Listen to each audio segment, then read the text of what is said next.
may kabahin sa itong inadlang panginabuhian. Aba na doon ay suliran nga dili mo mapasan nga ikaw ra. Nagkinahanglan kag katabang aron sa pagsulbad ni ini. Nagkinahanglan kag kahayag na may mulamdag sa imong unahuna. Ug tungod ni ini, natawag kini nga atong tulumanon nga naguluhan. Kini ang akong suliran. Kini ang akong suliran.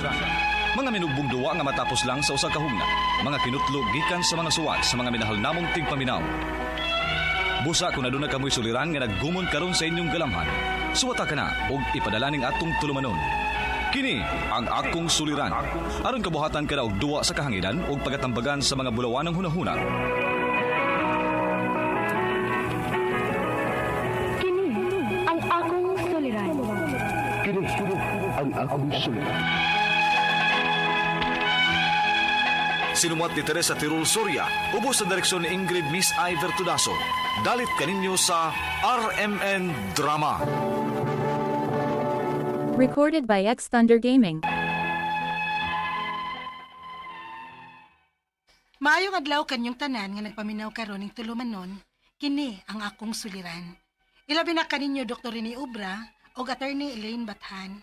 Ingon man sa mga artista nga maghatag og kinabuhi ning akong suwat suliran. Taguan lang ko sa pangan nga Susan, 49 anyos. Itago na lang ang akong address. Punto legal kining akong suliran.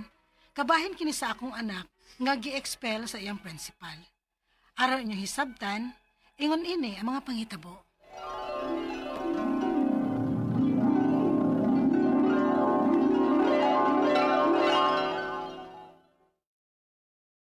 May kay niya ka na dong Darel. Dali na kaon na, santang init pa ning sabaw. Ma, Kinuko? Sino itabo ni mo? Ano na ang kay mabunog? ma, Ayaw ko ito magagilak ha, Darel? Kisa'y nagsumpag ni mo?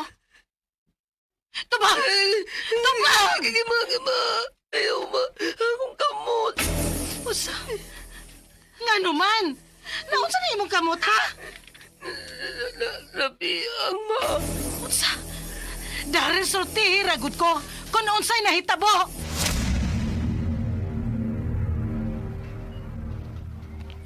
Asa mo daw notebook eh? Tira naman ito na akong gibutan sa akong lamisa. Kini mao ikipangitan nimo? Ang binabi!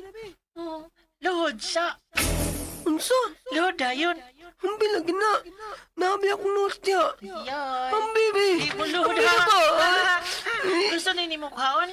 Da. Gusto ka? Ha? Ayaw ko itukmutok mo na! Sakit pa ya! Sakit. Kini mo isakit awo. Di ka na juga! Sige na juga pangilabot na ko ha! Oh, sige, nga naman. Puspusan ko ni mo ang bangko, ha? Sige.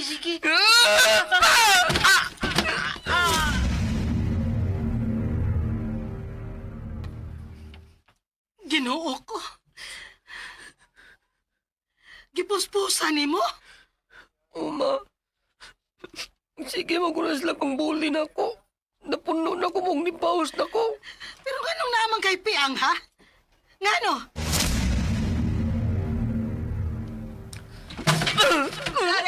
Darel, gusto na na, ha? Gusto na! Ili na maayong imong gibuhat, ha? Dadon ta ka sa principal! Kagagay, ma'am! Ang kamot! Sakit kayo mong gilubag!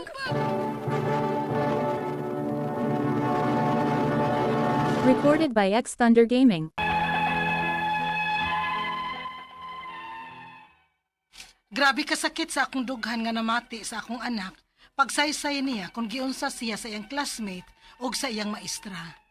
Mao ako'y pagduha-duha og atubang nila para mapasabot nila sa nahitabo. Unya, Ma'am, nagkasabot ko nga gusto lang nimo nga protektahan ang imong anak. Pero dili gid maayo ang iyang gibuhat. nakasabot ko anak, sir.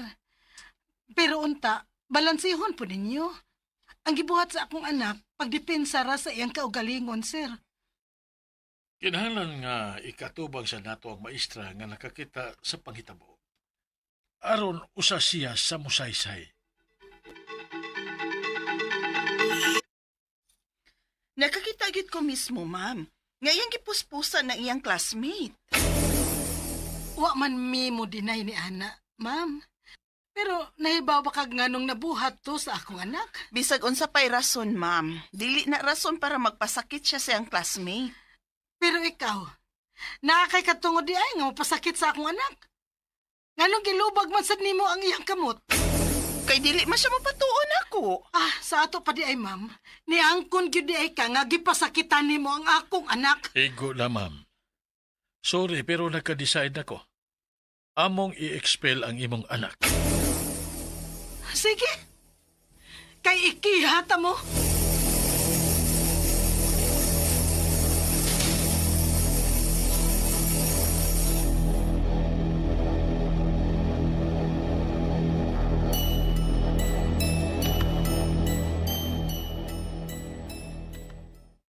Ma, ipangayo na ko ni mamang card ba?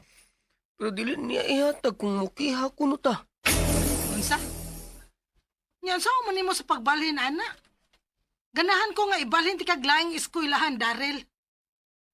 Mare, dili naman sa dawaton sa laing eskwelahan kung ma-expel na ang imong anak. Unsa?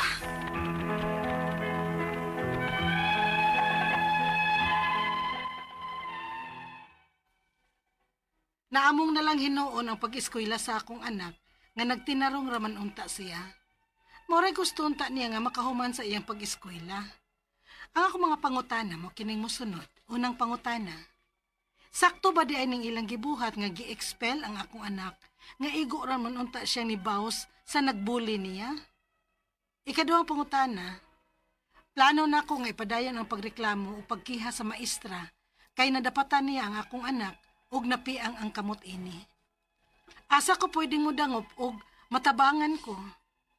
Ikatulong pangutana.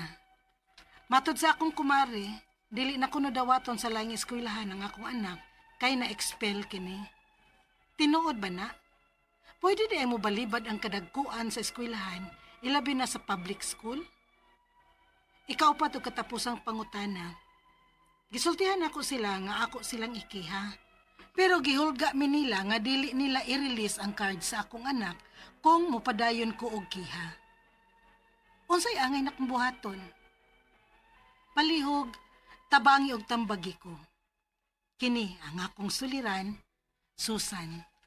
Maayong adlaw mga suking tigpaminaw kini si Attorney Elaine Bathan og ako karong adlaw ang mohatag ninyo og tambag, tubag, solusyon, kalinawan sa inyong mga pangutana o mga problema na may punto legal. Mga problema na to kabahin sa atuang mga kapuyo, kapikas, kabanay, pamilya, sa atuang bana, asawa, mga legal nga mga dokumento, sa atuang pagpanrabaho, sa atuang yuta, o unsa pa nang mga gifeel na to dihang mga emotional nga mga pangutanag, mga problema. Guys, padayon lang yuta in life, ipada ang inyong suwat sa suliran_612@yahoo.com or sa ato ang Facebook account nga kiniyang akong suliran official writers page. Pwede sad atong ipadala sa 3rd floor Jose R. Martinez Building, Osmeña Boulevard, Cebu City. Kumusta man ang ato ang mga suking tigpaminaw nga naminaw karon, and best regards to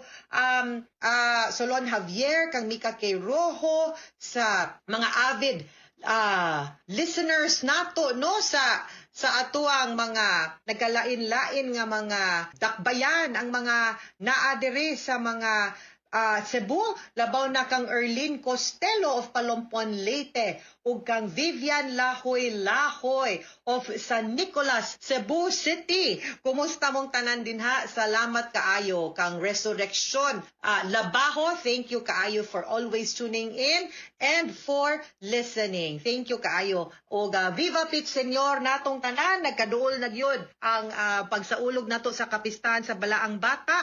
Welcome sa ato ang mga turista, no? Love the Philippines. Og welcome sad sa ato ang mga deboto nga nidayo gikan pa sa gawas sa nasod ug sa mga nagkalaing-laing dapit diri sa Pilipinas para lang sa pagduyog ug pag-uban ug pagselebrar nato sa ato ang kapistahan diri sa Sugbo. Init ra ba no nya magdagit tag tubig no, ayaw gyud mog or payong, Musunod lang putas mga patakaran sad sa Basilica o sa Cebu City Government para hapsay pod ang atuang pagselebrar sa kapistahan. Punto legal ta, atong tawgon sa pangalan nga si Susan ang atuang letter sender na expel ang iyahang anak in town sa eskwelahan. Mo ni atuang nasinate og nahibaw-an nga drama. Kay murang nagkaengkwentro man to dito sa eskwelahan. So una niyang pangutana, sakto ba di ay ni ilang gibuhat nga gi-expel ang iyahang anak nga igo naman siyang ningbaw sa nibuli niya? Okay. Karon uso biya jud kaayo ni ang bullying, unya naagid tay anti-bullying campaign or law, no, nga gipasaka sa Kongreso tungod kay usog yun o grabe na gyud kaayo ang bullying in schools that can even affect, no, our young children, put them into depression, no, and sa tinud-anay lang, pero hiskot, this is a very sensitive matter and uban makakos ni no nga mo do og suicide or self-hurt sa ilaha kung dili gyud mamatngunan. So serious kaayo ni, and the school can even be liable. Now, of course, there are always two sides of the story, and I will take it nga sa kaning atong storya, mauman ni ang gipangutana ni Ma'am Jane ni Ma'am Susan sa atoa nga ang iyahang anak maoy nabuli. So dapat dili ko makaingon kung sakto or sayo based on the investigation, but og tinuod man gani ni nga ang imong anak ang ning bully, no? Then dili baka angayon nga siya ang i-expel, no? It should go through the process, and dapat pwede tang mo reklamo sa Department of Education nganong naingon ani pagkahitabo nga na-expel ang imong bata. We can file a complaint against the principal, the teachers, and the school. Ikaduhang pangutana, plano niya nga ipadayon ang pagreklamo o pagkiha sa maestra kay nadapatan niya ang iyahang anak o napiang ang kamot ani. Asa ko pwedeng mudangop nga matabangan ko? Of course, this can be child abuse, no? An admin case adto tag Department of Education. Pero naamang gud siyay physical abuse, no? And physical injuries nga nahitabo. This can be child abuse that can ripen into a criminal case. Pwede tang moduol sa pulis o pwede gyud ta nga mo adto ngadto sa Women and Children's Health Desk, no? Kay para ma-filean og kaso ang maestra. Nganong nanapat man puding maestra nga dapat siya may mo uwang ani nila, no? Ikatulong pangutana, matud sa akong kumare dili na kuno dawaton sa laing eskwelahan ang akong anak kay na-expel ni. Tinuod ba di ay na? Pwede di ay mo balibad ang kadagkuan sa eskwelahan hilabi na sa public school? No, dili pwede, no?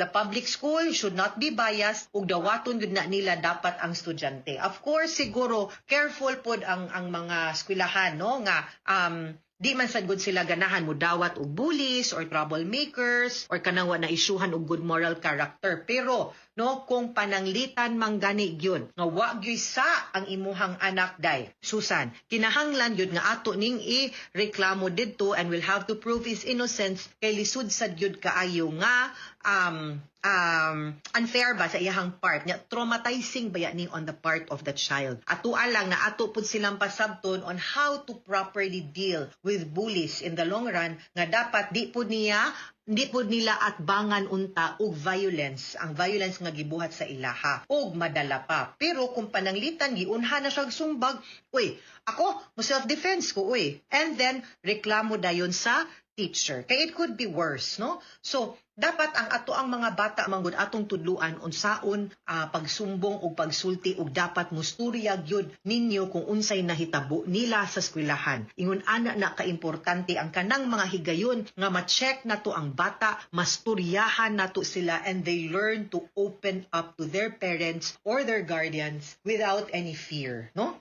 Nakasab-an sila. Okay?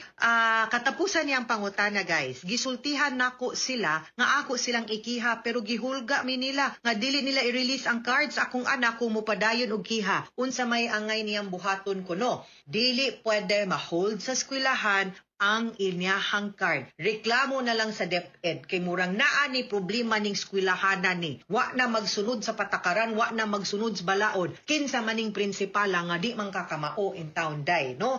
Now, reklamo na lang dito. It is your right nga mo reklamo, it is your right to file a case. If indeed they are innocent, ipaprove na nila dito sa sakto nga forum. Katungod man na nila kay kung nagpasagad sila sa ilahang trabaho o sa ilahang responsibilidad, bias baron ang ilahang paghimo sa investigasyon ug dili makaangayon o makatarungan ang ilahang desisyon, dili gud pud pwedeng mag-urong lang pud ta. It will not be fair to you, it will be traumatic to that child, no? So kana lang yun. And kaning anti-bullying, no, is a very serious concern sa mga eskwelahan karon. And naghinaot ko nga this will be taken seriously by the school. Kay dako kayo nig epekto sa mga kabatan-una nato karon, no, especially karong mga panahon nga children slip into depression easily, no? And it really affects them. And parents, matmuni gud na ninyo ang behavior sa inyong bata, ang experiences nila sa eskwelahan. The moment wa gani na sila gana mo eskwela, something is wrong. You have to learn to listen and to talk to your children and to be mindful ug unsa na ilahang giagihan diha. Kana magsigig lak sa kwarto, di na makigstorya, di mo share, dili na normal, ha? That's a red flag. So paminawan ninyo inyong mga anak, guys. Mga suking tigpaminaw, hinaut-unta nga namin nakutlo na pagtulunan karong adlaw. Kini si Attorney Elaine Bathan. Daghan king salamat sa inyong pagpaminaw sa atong tulumanon hangtod sa sunod na sugilanon din higapon sa tuang programa. Kini ang akong suliran gikan sa RMN Production Center, Radyo Mo Nationwide. Tatak RMN, daghang salamat ug maayong adlaw.